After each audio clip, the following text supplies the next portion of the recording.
And I will go around the world for instrument-wise and do a demo, and if you've seen it before, tell me to move on. These are one of the weirdest instruments. So cool. These are from, the bones are really, really old, you know. They're even on cave drawings. It's like we don't know how they played them back then, but now they're kind of popular in Ireland for folk music. And they're played with one bone. This is a cow leg that's been carved into this shape. And this one stays really tight and doesn't really move anywhere. And this one here with 2 fingers. Some people play with 1 finger in between, but I like to get more sound with playing 2 fingers in between. And this is the loose one.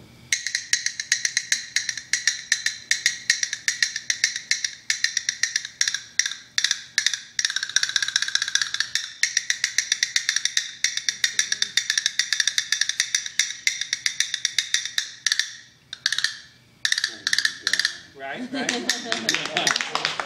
So you're just throwing your hand out, and this is flying up and hitting the station, and then when you come back, there's a rebound, and the second note is also a rebound, so it just, you can't really do it too slow.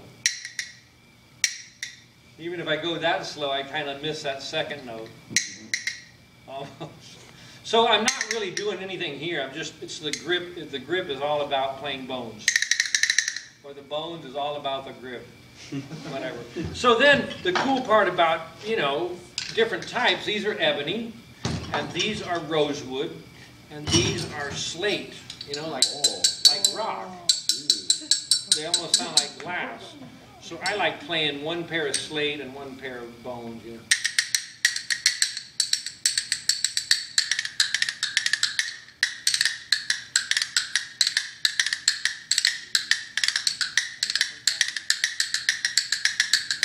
You can do your rudiments.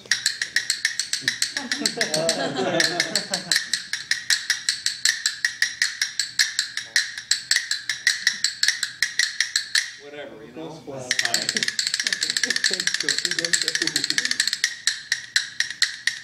Cool to play like a groove, like.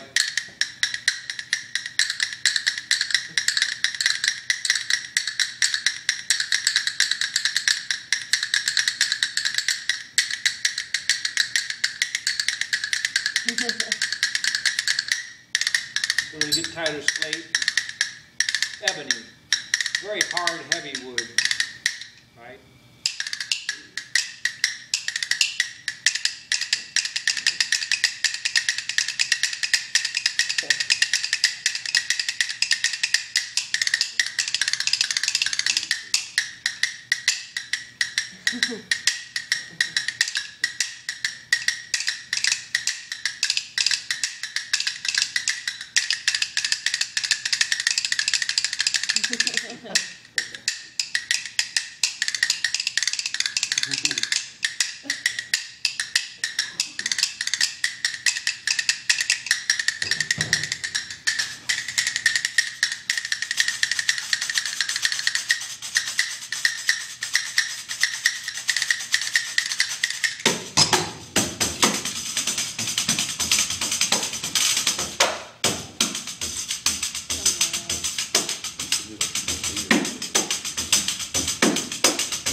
This isn't a bone. Yeah. That's super tight then. I just figured I'd play some Pondero with the bone. Because then you can combine stuff, you know? Like you might want to do a Brazilian guy chasing an Irish guy.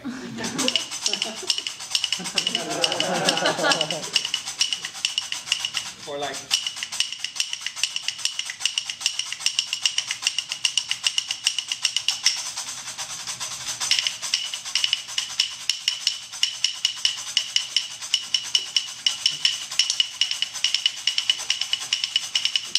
whatever you want to do, kind of. You just try to mix things up to come up with some new sounds, yeah?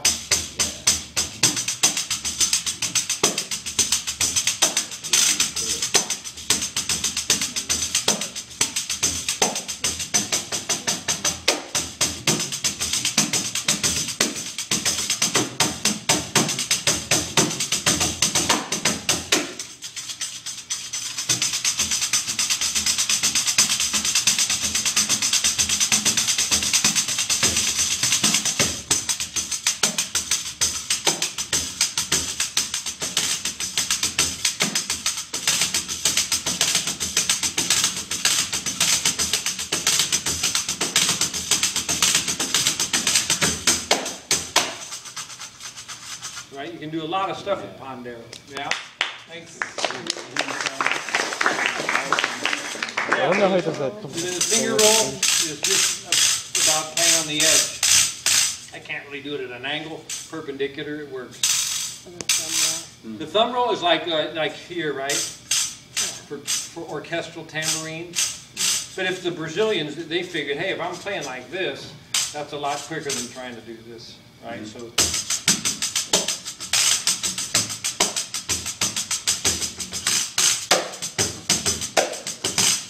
Yeah.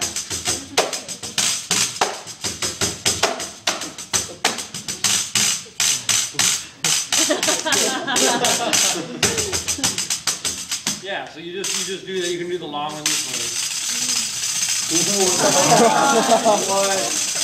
Yeah. Sounds like from a video game. Figure 8. Yeah. I bet you have a question. Yeah, kind of a weird question. No, that's really good. Weirder the better. Do you clip your fingernails? No. I mean, if I had really long, if I was a guitar player, it probably wouldn't work because my fingernail would be in the way, right? You got to use your fingertip. Yeah? Yeah? So the Pandero, you guys know where it's from, right? Brazil, excellent. And you know how to spell it? No. B-O-N-D-I-L-F-A-L-C-O. Wait a second, wait. Somebody tell me how The you whole spell freaking it. alphabet. Oh, Pandero. Oh, Yeah. that's from Brazil. Just give me, I know you have a question, but can you spell it too? Spell what? Pandero. Pandero. Does Does anybody here speak Portuguese? I do. You know what? P-A-N-D, right? Easy, the P-A-N-D part. I-R-O. Well, that's a good get, because in English we have I before E, except afters. But in Portuguese, E before I. Pandero, P-A-N-D-E-I-R-O. But you had another question? Yeah. Did you Spelling class. Did you teach yourself how to? No, I mean, I like to learn like from a Brazilian guy, you know, and I learned from a Cuban guy here and an Irish guy on bones, and I learned from an African guy on djembe, right? But then after that, I'll get to your question. But then after that, I like to kind of do what I want with the instrument. You know, like you were hearing some funk on here, like Yeah.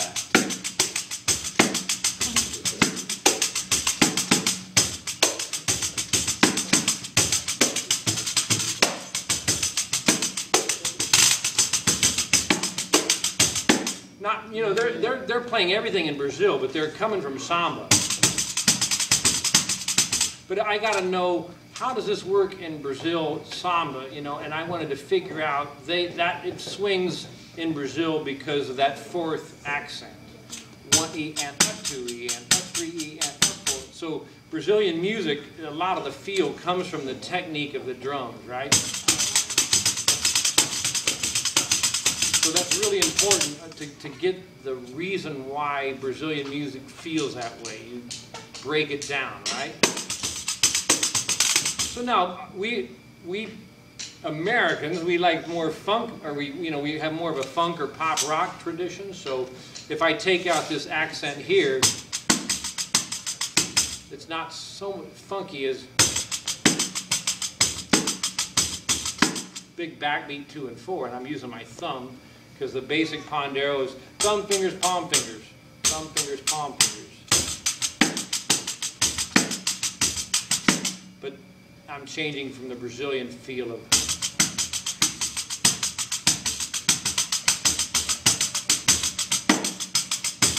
Yeah, so to get to your question, I studied the instruments a lot from the people who came from the countries they're from to get the idea.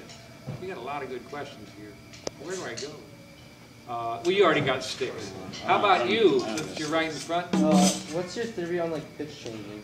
Yeah. The drum like the Pandero is very much, it's up to you, but in samba, you know the surdo, it's open 2 and 4, so they're going to go Okay, that was my 1, question. 2, 3, 4, 1, 2, 3, 2 and 4 open, or 2 if you're thinking of 2/4 time, or 2 and 4 if you're in 4/4 time. And that's very much, as we know, because of, like, say, if I just fake it with a marimba mallet, you know, that's coming up concerto, right? Get the bones. We left Ireland and we went to Brazil.